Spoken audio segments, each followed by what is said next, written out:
Bonjour à tous. Aujourd'hui, le thème abordé est celui de l'échec scolaire.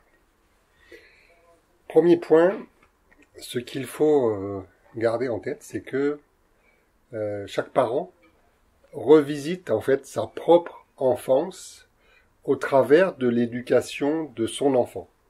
C'est-à-dire que le vécu de l'enfant vient faire résonner et remonter à la surface les souffrances que ce parent a vécues pendant sa propre enfance.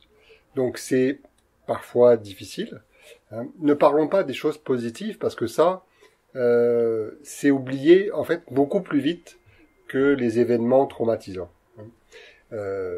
Mais voilà, c'est un point important, se rappeler que finalement le mal-être du parent peut être dû non pas à l'enfant mais au passé de ce parent. Deuxième point, on peut dire que l'enfant est le prolongement du parent, que ce soit au niveau biologique bien sûr, mais même au niveau narcissique. Ça veut dire la chose suivante notamment, c'est que le patient envisage pour son enfant un projet qui en réalité n'a pas grand-chose à voir avec l'enfant, mais lequel projet est là pour finalement venir essentiellement combler une faille narcissique qui appartient à ce parent et qui, bien sûr, encore une fois, fait appel à sa propre enfance.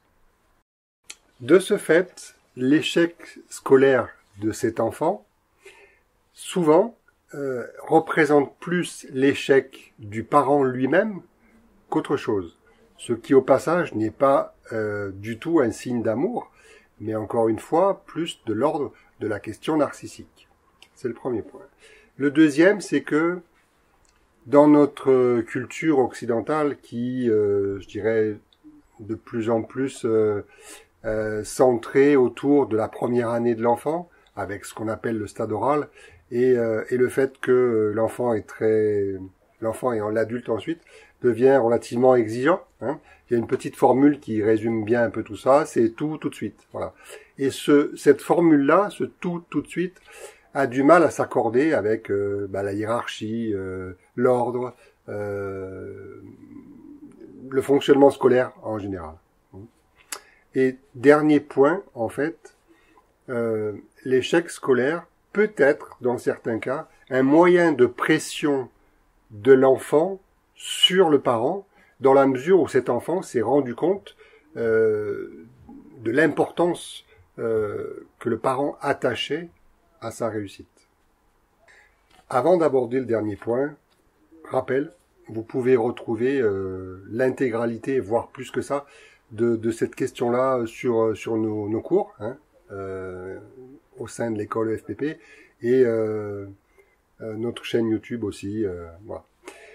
Alors ce que je voulais dire pour terminer, c'est que il y a une forme de cercle vicieux dans l'échec scolaire, tout le monde a pu le constater ça, qui fait que l'enfant n'est pas forcément poussé à faire des efforts pour rattraper la situation. Pourquoi ? Parce que déjà c'est compliqué en général une fois que le décrochage est fait. Et l'enfant qui produit beaucoup d'efforts et qui n'obtient pas de résultats, c'est très très dévalorisant pour lui. C'est-à-dire que malgré ses efforts, il réussit pas. Donc ça veut dire que c'est lui qui est quelque part qui est pas très compétent et presque nul, on peut dire. Donc le fait de ne pas faire d'efforts, ça peut être un facteur revalorisant quelque part pour l'enfant. S'il faisait tous les efforts et que ça fonctionne pas, encore une fois, ce serait beaucoup plus dommageable pour lui. Merci, à bientôt.